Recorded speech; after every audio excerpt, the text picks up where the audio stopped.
అలాగే మహిళా పోలీస్ అధికారి మీద కూడా తోసుకు వచ్చారన్న వార్తలు కూడా మనం చూసాం. అంటే కేవలం సోషల్ మీడియా కంటెంట్, రీల్స్ కు వీటి హంగామా కోసం ఇదంతా జరుగుతోందా ప్లాన్ ప్రకారం?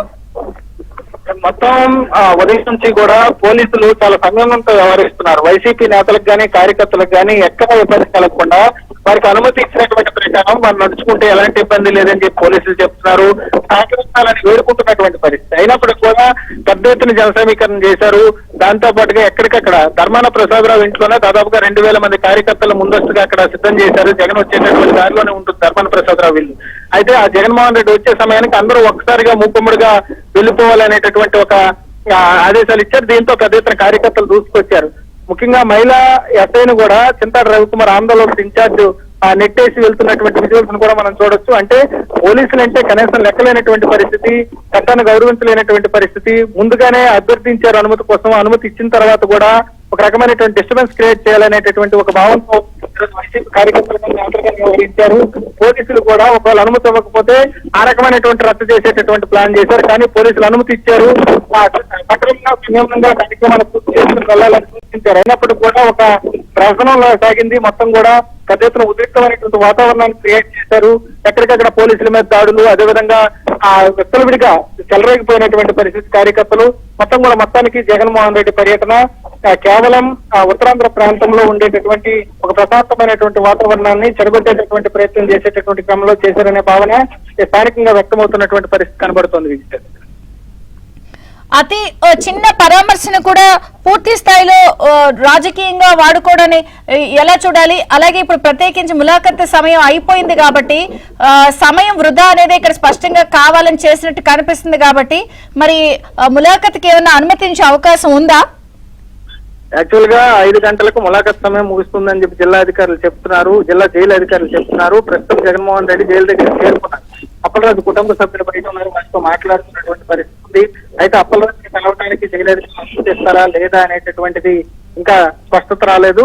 వైసీపీకి సంబంధించినటువంటి ముఖ్య నేతలు జైలు అధికారులతో మనకు అందుతున్న లేటెస్ట్ సమాచారం ఏంటంటే ములాఖత్ కి నిరాకరించారు అధికారులు.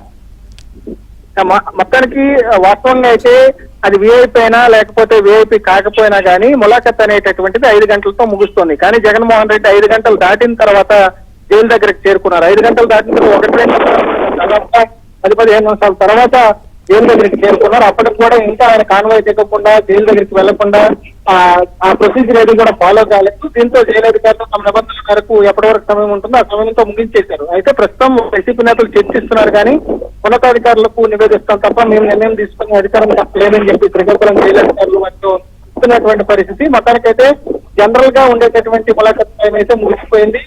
ప్రస్తుతం అయితే ఇక జగన్మోహన్ రెడ్డికి ములాఖత్ అవకాశం లేకపోతే ఊరికనే ఈ రోజు జరిగేటటువంటి కార్యక్రమం అంతా కూడా అదొక మామూలుగా ఏదో పార్టీ ఉనికి కోసం చేసుకునేటటువంటి కార్యక్రమంగానే ప్రజలు భావించవచ్చు. అప్పలరాజును పరామర్శించాలనేటటువంటిది ఒక కేవలం ఆయన చేసుకున్నటువంటి ఒక అవకాశం మాత్రమే. అప్పలరాజుకి పరామర్శ లేకపోయినా కానీ తను ఏదైతే అనుకున్నారో ఆ రకమైనటువంటి ముందస్తు ప్లాన్ ను అమలు చేసేటటువంటి క్రమంలోనే ఉత్తరాంధ్ర పరిస్థితికి వచ్చారనేటటువంటి భావన వ్యక్తమవుతోంది. అలాగే నిందితుల స్థానంలో ఉన్న వారిని పరామర్శించి బాధిత కుటుంబాన్ని కూడా పరామర్శించట్లేదు అన్న విషయంలో కూడా తీవ్ర విమర్శలు వ్యక్తమవుతున్నాయి. ఇప్పుడు ఒక పక్కన సమయం వృధా చేసి 5 గంటల తర్వాత కూడా చేరుకున్న అనుమతి లేదు, నిరాకరించారు. మరి బాధిత కుటుంబాన్ని ఏమైనా పరామర్శిస్తారా? అంటే మొదటి నుంచి కూడా జగన్మోహన్ రెడ్డి అప్పలరాజును పరామర్శించడానికి శ్రీకాకుళం వస్తారు అన్నప్పటి నుంచి కూడా పెద్ద ఎత్తున జగన్మోహన్ రెడ్డి వైఖరి పైన చర్చ జరుగుతున్నటువంటి పరిస్థితి ఉంది. ఎందుకంటే వాస్తవానికి ఒక బాధిత కుటుంబాన్ని పరామర్శించాల్సింది, కానీ ఎవరైతే నేరం చేశారో, నేరం రుజువైన తర్వాత రిమాండ్ ఖైదీగా ఉన్నారో ఆ కుటుంబాన్ని పరామర్శించడానికి జగన్మోహన్ రెడ్డి వచ్చారు. దీంతోనే జగన్మోహన్ రెడ్డి ఈ రకమైనటువంటి ఆలోచన ఎందుకు చేశారు అనేటటువంటి భావన సొంత పార్టీ కార్యకర్తల్లో కూడా వ్యక్తమవుతుంది. ఏదైతే అప్పలరాజు కుమారుడు చేసినటువంటి రోడ్డు యాక్సిడెంట్ తర్వాత దాన్ని చట్టంలో ఉండేటటువంటి సాక్షులను తారుమారు చేయడం, చట్టాన్ని తప్పుదోవ పట్టించాలనేటటువంటి ప్రయత్నం చేసి అప్పలరాజు దొరికిపోయారు. అడ్డంగా దొరికారు. దీనిలో అపక్షంలోనే ఆయన రిమాండ్ ఖైదీగా ఉన్నారు. అయితే అప్పలరాజు చేసినటువంటి నిర్వాహంతో టోటల్ గా పార్టీకి సంబంధించినటువంటి ఇమేజ్ కూడా డ్యామేజ్ అయింది. అలాంటి పరిస్థితుల్లో బాధిత కుటుంబం ఎవరైతే అప్పలరాజు కుమారుడు అరవరం చేసినటువంటి కేసులో మృతి చెందినటువంటి దానయ్య కుటుంబం ఉందో వాళ్ళు చాలా నిరుపేద కుటుంబం, గొర్రెలు కాపరి. అలాంటి కుటుంబాన్ని పరామర్శిస్తే పార్టీకి మరింత మైలేజ్ వచ్చేది. కానీ జగన్మోహన్ రెడ్డి ఆ రకంగా చేయకుండా ఎవరైతే చనిపోయినటువంటి కుటుంబానికి చనిపోవటానికి కారకులైనటువంటి వారు ఉన్నారో అప్పలరాజు కుటుంబం, వారిని పరామర్శించడానికి జైలుకి వస్తున్నారు. కాబట్టి ఇది ఒక వింతగా ఉంది అనేటటువంటి ఆలోచనను జిల్లా వాసులు చేస్తున్నటువంటి పరిస్థితి కనబడుతోంది. ఒకవేళ జగన్మోహన్ రెడ్డి పరామర్శంటూ వస్తే ముందు దానయ్య కుటుంబానికి పరామర్శ చేయాలి, లేదంటే తన సొంత చెల్లి ప్రస్తుతం వైద్యం సర్జరీ తర్వాత ఆసుపత్రిలో ఉన్నారు కాబట్టి అక్కడ పరామర్శకు వెళ్ళాలి. కానీ చెల్లిని పరామర్శించక ఇటు బాధిత కుటుంబమైనటువంటి దానయ్య కుటుంబాన్ని పరామర్శించక మధ్యలో రిమైండ్ ఖైదీగా ఉండేటటువంటి అప్పలరాజు కుటుంబాన్ని పరామర్శించడానికి వెళ్తున్నారు. అది కూడా జైలుకు వెళ్తున్నారు రిమైండ్ ఖైదీని పరామర్శించడానికి అనేటటువంటి విమర్శలు అయితే జిల్లా వ్యాప్తంగా వ్యక్తమవుతున్నటువంటి పరిస్థితి